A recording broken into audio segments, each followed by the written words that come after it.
Hey everyone, Mr. Happy here, and welcome to Party Finder in Progress. Consider this sort of like an addendum to my week 1 guide videos. I'm going to be casually discussing the strategies that are emerging in the Party Finder, their strengths and weaknesses, and what you should expect when you start hopping into random groups. I'm not going to be doing full-on updated guides because it's really hard to get people to watch those, as I'm sure many of you are aware of. So I figured a discussion like this is probably a better method for updating those of you in my community who do want to know about it. Now, I was originally going to cover all 4 of the Savage circles and both phases of the 4th circle in this video, but the 4th circle was a really long part, so I decided to redo it and just do the first 3 circles for this video, and later in the week we'll do the 4th circle where I'll go over all of the strategies for that one, because that one has changed a lot from my week 1 guide. So this video, check the description to skip around between the different fights and my opinion on things, and yeah, enjoy the video. So first off, we have the first circle, Savage. Now, largely the same Party Finder strategies, and honestly the same Party Finder woes, have followed this fight into the subsequent weeks after our week 1 guide. There are 2 main points of contention. The first is, as we all expected, Intemperance. While groups have accepted doing the DPS plus tank swap strategy, when the Party Finder agrees to do it, there is still a large number of groups forcing the tank damage down as before. Now, one thing I really want to clear up with this is there's a weird amount of discussion between which strategy you should do, June Bob or Mr. Happy. Now, in my week 1 guide, I had the Northwest DPS and the North Tank doing the swap, and in June Bob's video, he has the Southeast DPS and the South Tank doing the swap. However, in both of our videos, it makes mention that you do not have to stick strictly to these positions. It just needs to be 1 DPS and 1 tank, but it seems like people have really locked this down. Personally, the reason why I went with Northwest DPS is because D3 normally goes Northwest, a standard association with the ranged physical position in the JP, Party Finder, and Raid Finder. So it just made more sense for a ranged physical to be doing this than what would very likely be a melee in the Southeast or Southwest spot, because you usually give them that position for positionals. Ultimately, it doesn't matter. Any DPS and any tank can do the Intemperance swap if it needs to be done. So stop worrying so much about exactly who it is. Now, as for the damage down strat, look, I get it. You clear the fight on a weekly basis. You just want to get it over with. I do feel like encouraging tank damage down is just not a good thing. I feel like we should generally be trying to improve people before the follow-up fights. And if 2 people can't just simply look at a spot and swap their positions afterwards, I don't know. Do you really want that kind of mentality going into the encounters where you can't skip anything like that? I guess some people really don't mind. And as long as you get through it, and then you can get through 2, 3, 4, it really doesn't matter. But that's just my personal thoughts on the whole forcing a tank to take a damage down. Not to mention, a lot of the times I see Intemperance, I see the mistake isn't made by the people doing the swap. It ends up being made by like some random person who either screwed up their 2nd element and then die on the 3rd element, or they don't move at the right time, so they get clipped by the lightning explosions, or they are accidentally standing on the in-between lines that insta-kill you. So it's weird. It's like the point of failure is most of the time I see not actually the people doing the swap, which makes it kind of funny. But anyway, as long as you can get through it, it doesn't matter. Just bear in mind that at some point tanks might not want to join your party if you're doing tank damage down, so bear that in mind. Now, the other point of contention is 4-fold chains. While timer strat has largely caught on, and I'd say is the standard, there are still remnants of a YOLO strat, reds out, purples in. It basically just lets everybody kind of move towards their initial spot, and then you just adjust on the fly. Listen, again, whatever works, works. In my guide, I even say you can YOLO it, it's just it's a 1-line throwaway because it's not what I would recommend. But I'll tell you what, if you can't do timers in P1S, you're setting yourself up for failure for future mechanics. Both P2S and P4S have mechanics that definitely rely on you being able to look at your timers and do a mechanic in a certain order. It's not something that happens infrequently in the Party Finder, or in the raids, I should say, altogether. So it's a skill you need to have. And if you can't do it here, or the people you're raiding with can't do it here, it just doesn't bode well for the future. It's kind of like my opinion with doing tank damage down. You want to get people improving so that they know how to do these things going into the future encounters. So win however you will, but my opinion is that timers is consistent. It is a good rule to follow, and it sets people up for success later in the raids in this tier and in future tiers.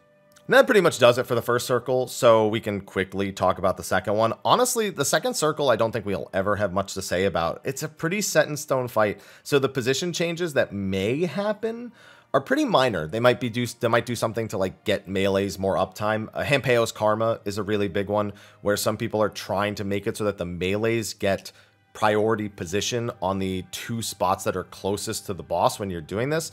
But that leads to a lot of death unless you're really well practiced in it. Everybody understands how it works. So I have a feeling the 1 to 4 markers as absolution points is probably going to be the thing that sticks, even if I would like to see it kind of move more towards the melee uptime thing. It's really tough to get the party finder to do that. And unlike with tank damage down, I think this is probably a worthwhile sacrifice to your parse because you will likely die trying to do it with randoms otherwise. I gotta say, one thing that kind of surprised me when I saw it in the Party Finder, that it's actually kind of like a 50-50 regular thing, at least on Ether, was fixed positions for coherence on the one that's towards the end of the fight. It's where you have to do the half room dissociation, followed by the AoE beats under the team, followed by the spread damage AoEs, followed by the coherence. I've seen some groups doing fixed positions for that, where it's like, oh, the tank always goes to A and the party always goes to C. And I'm not really a big fan of that because about 75% of the time, your team has to do quite a bit of running in order to get to the safe spot. And the tank normally has barely anything to do. It just makes so much more sense to me to have the tank go opposite of wherever the party ends up doing their spread. And then that's just where you go. That's what I did in my guide. That's what I've seen some party finders doing, but other ones doing fixed position, I don't know, it just surprised me. One group I had was doing fixed position, and then I told them about just doing it where the tank grabs it and runs to the other side. And they said, oh, I'm never going back to doing it the other way. So maybe it's just like they've gotten used to it and they don't know. I'm not sure. I don't really feel like there's an advantage to that, but hey, if you clear, you clear.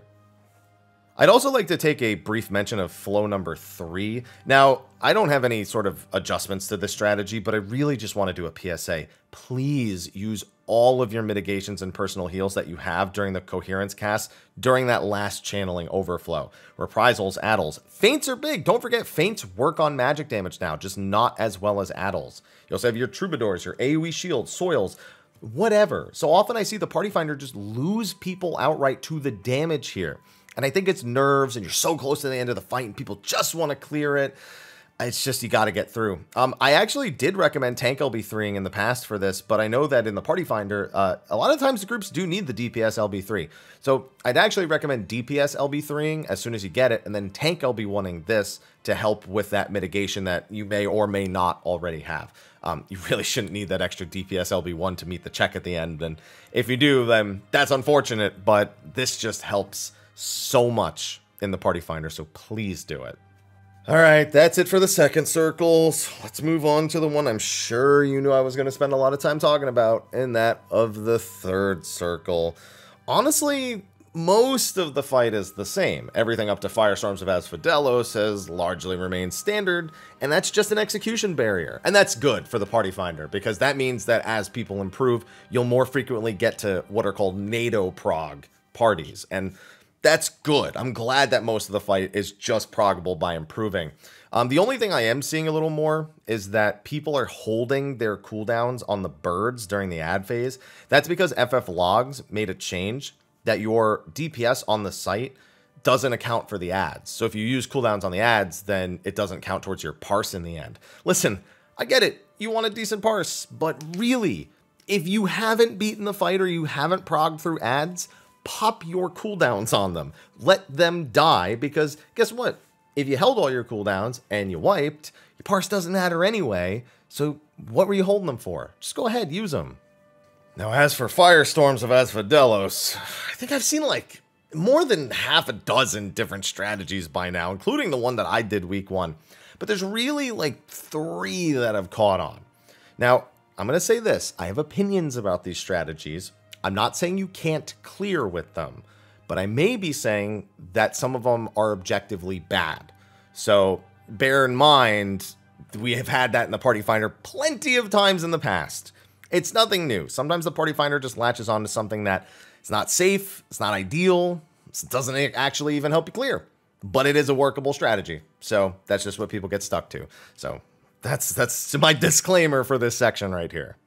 So first up is my least favorite strategy, and that of Elmo Strat. And it's named that because, I mean, look at the diagram. This has 2 tanks take the south 2 tornado baits, 2 of the boss baits, and both of the tank busters, obviously, and then they eat all of it with their invulns. And then one range does the North Tornado, and the rest of the party stands around max melee or so for the final bait. Now, I remember when I first saw this, I was like, on the surface, this is awesome. You know, you're already using tank invulns here if you're doing something like this, so why not have them eat as many things as possible? There's even an adjusted version where the tanks even take that North NATO bait, but that one is really scary. Really don't do Neo Elmo, as I believe it's called. But unfortunately, what actually ends up happening with Elmo in the Party Finder is it's a pixel-perfect execution mess of wipes. If the tanks are out of position, everyone's dead. More often than not, somebody in that little stack of the party is out of position, and then they bait something they're not supposed to, and that kills everybody. Yes, this is a workable strategy, but I think it incurs a lot of unnecessary risk. Even if you commit marker placement to it, people are allergic to standing exactly where you tell them because they don't want to stand too close to another player. They need to be able to see their character, whatever it is. I just feel like this is going to haunt the Party Finder. Ether still has some of the other strategies, but I know this has taken over a lot, and I'm sorry. I wish I hadn't even included it in the diagram in my I think in my description of my guide. It's not even in the guide, it's in the description of the guide. So I feel like I had a part to play in this, and I'm denouncing it now. Now, there's another set of strategies that are kind of the same thing. They go under two different names, but they effectively accomplish the same thing. And that is Toothless and Mida strategies. So this is Toothless on the screen, but Mida is basically just taking the group and the North NATO bait and flipping their positions horizontally. So we're going to just talk about this as is.